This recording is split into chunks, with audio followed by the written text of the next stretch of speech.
Oh boy, it's time to open up the old mailbag and see what's inside.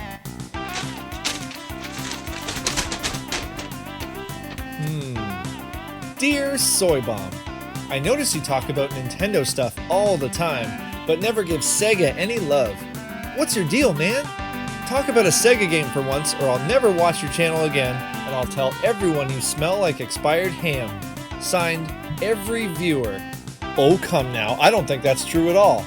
Why, in 2019, didn't I talk about Barney's Hide and Seek for the Sega Genesis? I guess it has been a while. Alright, let's talk some Sega, shall we?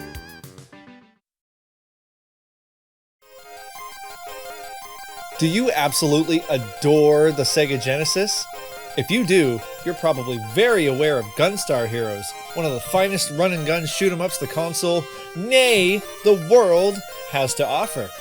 In addition to having incredible gameplay, visuals, and hauntingly powerful audio, Gunstar Heroes makes the Genesis do things it was never meant to do, with heavy focus on sprite rotation and scaling. It's definitely a rad game, oh yes! I could probably rave about that game for days, but actually I'm not going to. Instead, we're going to take a quick peek into the lesser known, lesser discussed, and Japan exclusive Gunstar Heroes for the Sega Game Gear. You remember the Game Gear, right? Kinda looks like a licorice flavored elephant suppository with buttons. I own one of these bad boys, and let me tell ya, it's a bit of a hard sell to get me to play it. Not because the games are horrible, but because, well, it's bulky, and the screen quality is far from ideal. Okay, the games aren't that great either. The story of Gunstar Heroes is this. And there you go. Okay, so this is the story in the American versions. In the distant future, the planet Gunstar 9 is guarded by the Gunstar family.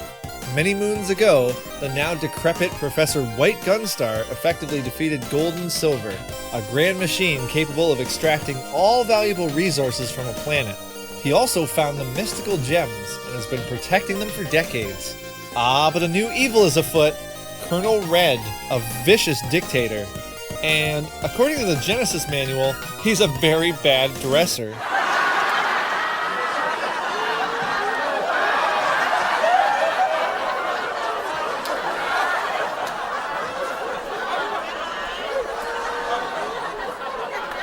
Colonel Red has kidnapped Green, one of the Gunstars, and through hypnosis has used him to get those gems for himself. The Colonel aims to reclaim the gold and silver and rain havoc on the entire planet. It's up to you, Gunstar Red, another red guy, to stop him before it's too late. The Japanese games, Game Gear port included, differ in storyline where the gold and silver is a weapon of pure destruction and a god of evil, and the Gunstars defeated it before going into cryogenic slumber. Until they are needed again to once again battle this god of evil. This is considered the official story and leads into the 2005 Game Boy Advance sequel. Gunstar Heroes is a run-and-gun similar to Contra. The original developers did work on Contra 3 The Alien Wars prior to this. But this comes with an added twist of being able to combine different types of weapons to create new results. For example, combining fire with lightning gives you a powerful lightning saber attack. And as you'll notice in most of my footage, I always combine the homing weapon with the laser attack to create the ultimate destructor. And I've been using that for most of my runs in the Genesis and Game Gear versions. Also, combining two of the same weapon creates a more powerful version of that weapon. Nothing seems to beat double homing power, does it? And your dude can also pick up and toss enemies if that suits his mood. It's useful on occasion, but for the most part, you don't really need it. Now let's get this out of the way. This is no one-to-one conversion. Developer M2, known now for their many ports for various consoles, did what they could to get something playable going. The Game Gear pales in comparison to the blast processing of the 16-bit Genesis. So some sacrifices had to be made. Look at this frame rate. Compare it to the Genesis, and it's a pretty sad state of affairs. And of course, further sacrifices had to be made in order to make this playable. Remember that polarizing dice maze? I actually enjoy playing that level, unlike a lot of people, but they sliced it out entirely of the Game Gear port. That means no sign of melon bread. Aw, man! And check out Bravo Man I mean, it's there in both games, but whew, 7 Force is still pretty chest gripping, even if he only has 5 forms this time. Shouldn't he be called 5 Force then? And Orange is still a royal pain in the patoot.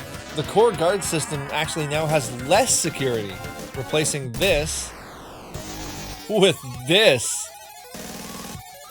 Yeah, that'll keep your core safe. Flicker!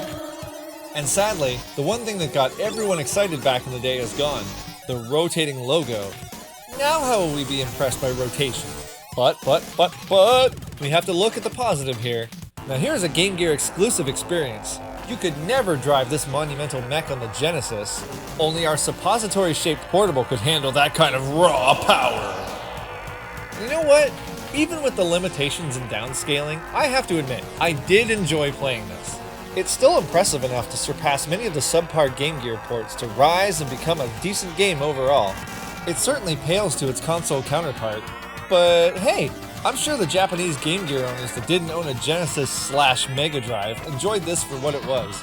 And believe me, there were plenty of other Sega console games that weaseled their way onto the dinosaur turd-sized Game Gear. Green Dog, Sonic Spinball, Echo the Dolphin. You know, this list isn't sounding positive. Seriously, just play the original. Thank you for watching. If you have hype for classic gaming and other media, grab your Game Gear, blow off the dust, and smack the like button with it. Next, gently caress the subscribe button if you haven't done so already. I appreciate everyone's support. See ya!